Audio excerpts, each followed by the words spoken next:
What would you do if the love of your life vanished overnight, leaving behind nothing but a goodbye note? In this gripping and emotional story, Toan spirals into despair when Diem disappears without a trace. As he desperately searches for her, he uncovers a painful truth: his own mother may be behind it all. Caught between family loyalty and true love, Toan is forced to make the hardest choice of his life. Don't miss this heartbreaking journey of love, betrayal, and redemption. Subscribe to our channel now and follow the story of Toan and Diem, a love too strong to be silenced.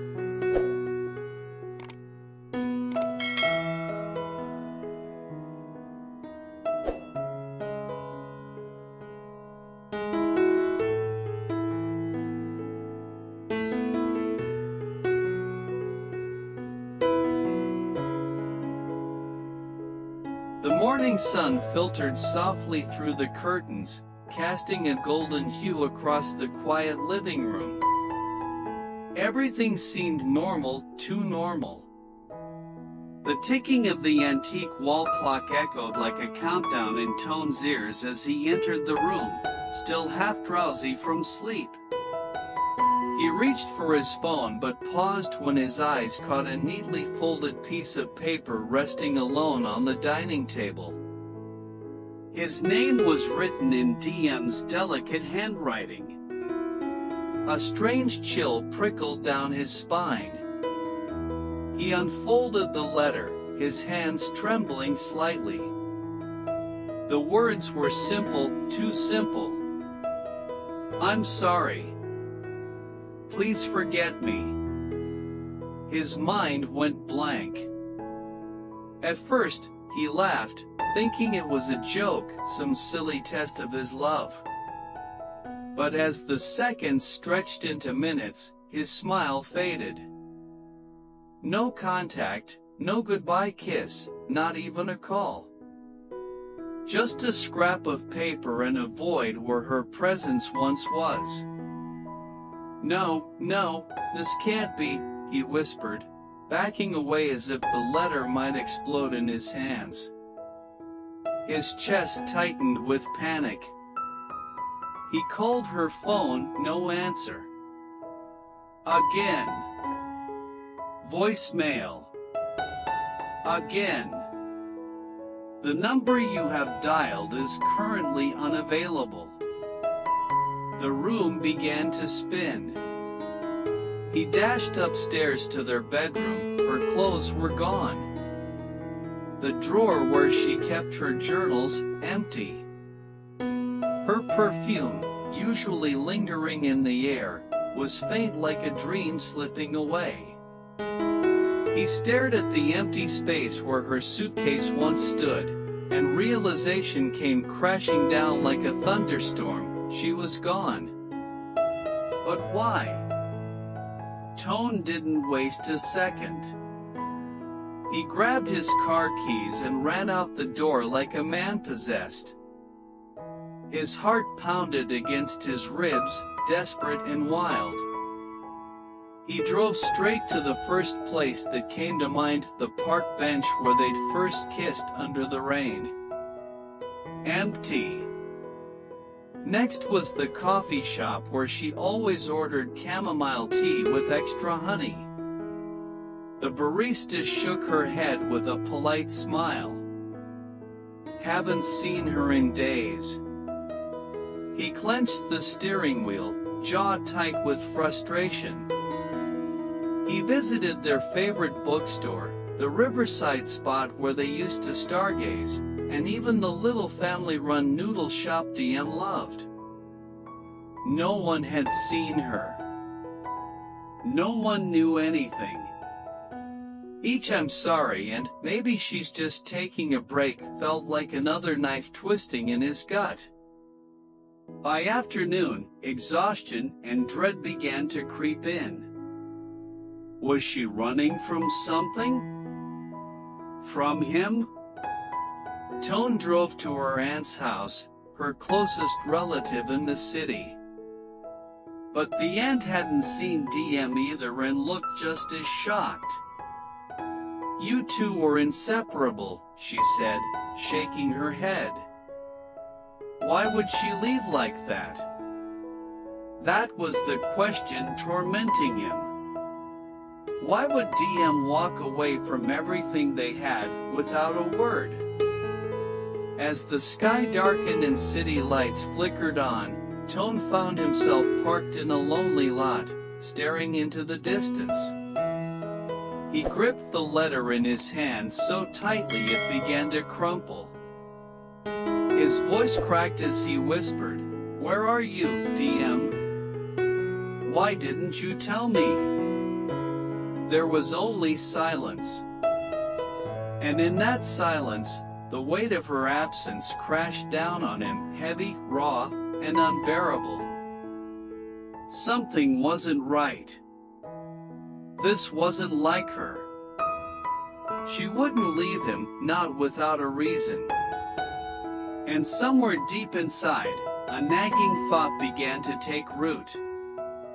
A suspicion that chilled him to the bone. What if someone had made her leave?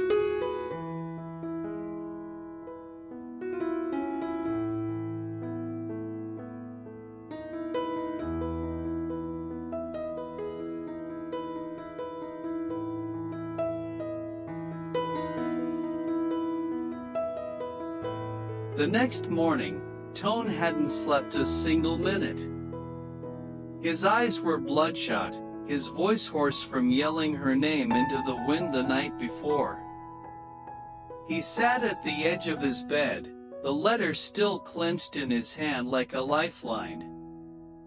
The apartment was unbearably quiet, no soft humming from the kitchen, no scent of Diem's morning coffee. Just emptiness. But his determination had only grown stronger. He returned to the city, this time not just retracing steps but interrogating every thread of Diem's life. He called her colleagues.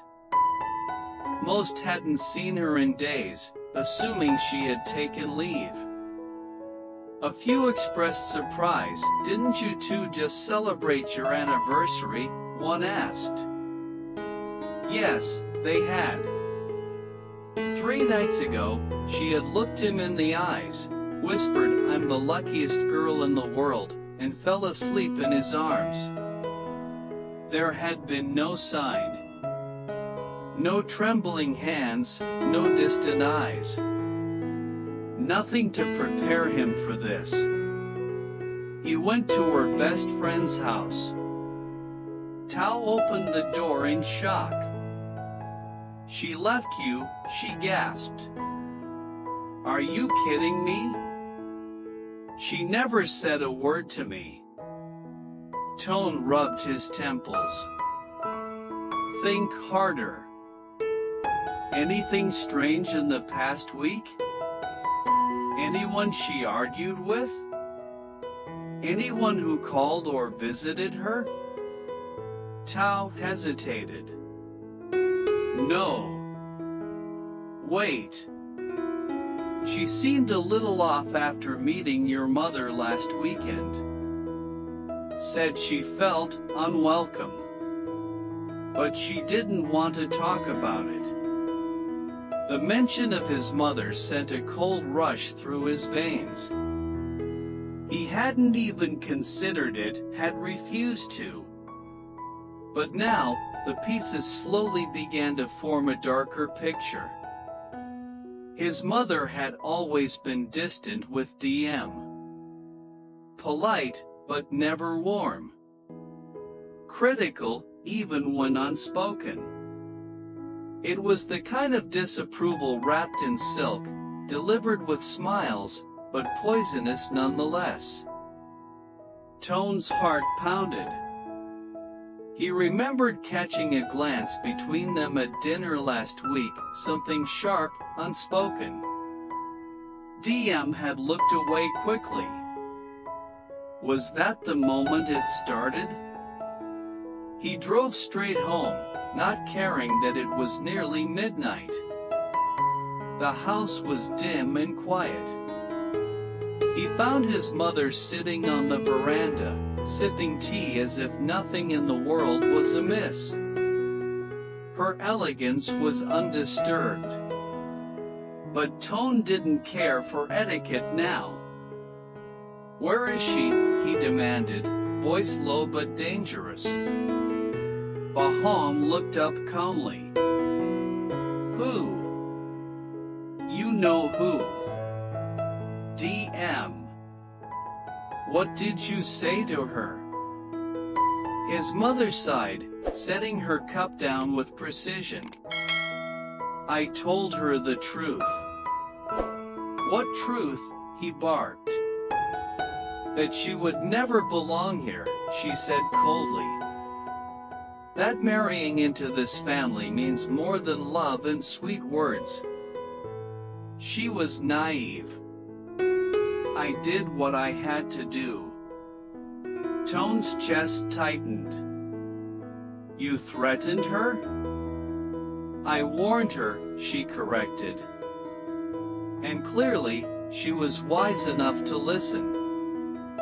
His voice cracked as anger flooded him. "You don't get to make that choice for me. You don't get to drive away the woman I love because you think she's not good enough. She's beneath you," his mother snapped, for the first time raising her voice. "She would have ruined you." Toan stepped back, as if struck. "No. You ruined me." Silence fell, heavy and cold. For the first time, Bahang saw something in her son's eyes that shook her, pure heartbreak and fury. A storm she could no longer control. And in that moment, her confidence cracked. Doubt, sharp and merciless, crept into her perfectly calculated world.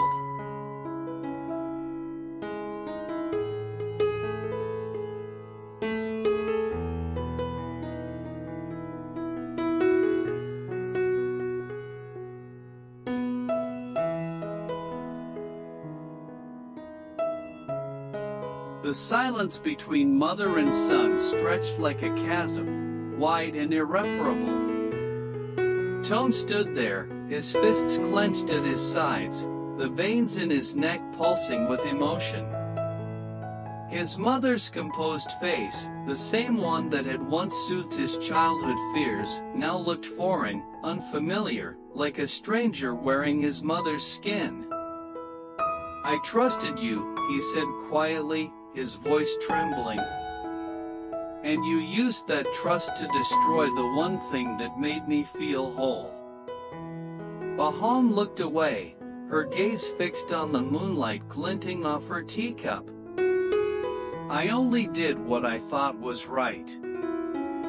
"For whom?" he asked bitterly. "For you? For your pride? Because it sure as hell wasn't for me."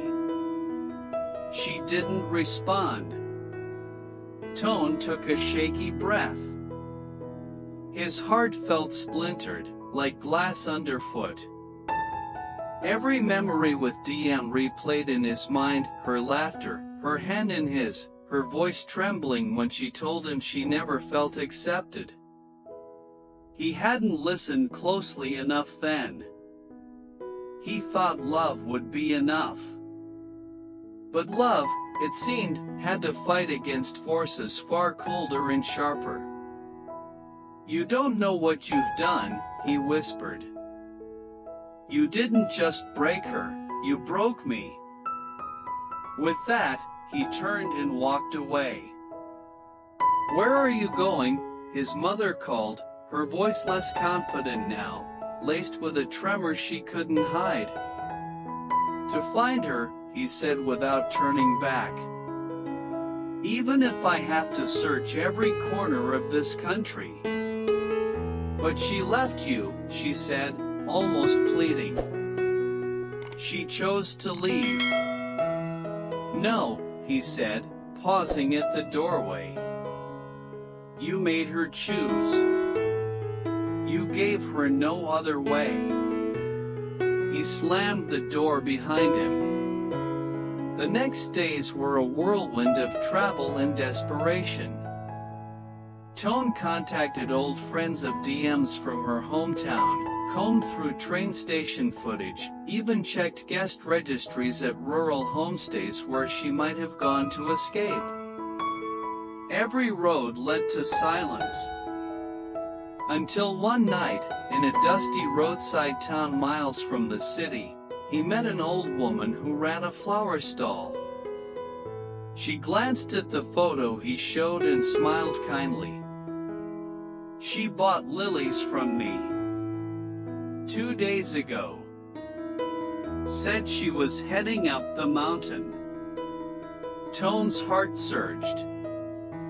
He drove up the winding trail, headlights slicing through mist and pine trees. Finally, at the edge of a cliffside lodge, he saw her. Diem stood by the railing, wrapped in a simple coat, her face turned toward the valley below. Her hair danced in the wind. She didn't turn when she heard him approach. I knew you'd come, she said softly, as if she had been waiting forever. Toan swallowed hard. Why didn't you fight for us, Diem? She turned, eyes filled with quiet sorrow. Because if I stayed, she would have destroyed everything you've worked for. I couldn't be the reason you lost everything. You were never a burden, he said, stepping closer. You were the only thing that made any of it worth it. A tear rolled down her cheek. I thought, if I disappeared, you'd forget me. Move on. I searched for you like a madman, he said, voice thick. You don't disappear from someone who loves you like that. They stood in silence, emotions swirling like the fog around them. Then Toan took her hand, pressed it against his chest. I walked away from everything, money, comfort, even my mother's approval. I don't care about any of it. I just want you. Diem stared at him, lips trembling. Even if it means starting over from nothing? He nodded. I'd start over 1,000 times, as long as you're with me. And there, in the quiet breath of the mountains, she finally broke down into his arms, into his heart again. They didn't need permission anymore. They had each other.